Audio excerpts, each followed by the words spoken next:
Omubiri gwabadde munnamateeka w'ekibiina kya NUP Anthony Wameri gukomezeddwawo mu ggwanga. Guleeteddwa aba A+ ku ggwanika e Mulago gye bagenda okusooka okumwekebejja nga tannakwasibwa banganda na mikwano.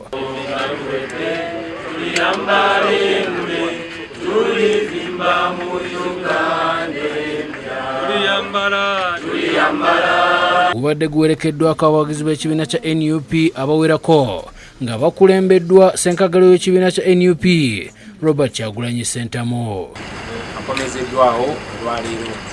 Ssaawa zino tubadde tulina kutuukira ku kitebe kyaffe wali Kagule. Ne twategeezeddwa nti alina kusooka mu postmortem. Tetwagadde ekayana na poliisi kubanga tuli mu kiseera kya nnaku ate twagala n'okurespectinga famire ya Anthony Wameri.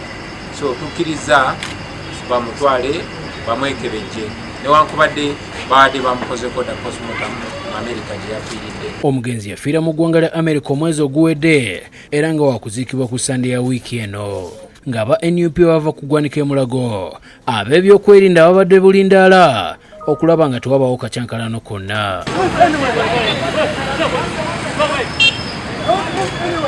Download the app on App Store or Google Play Store now.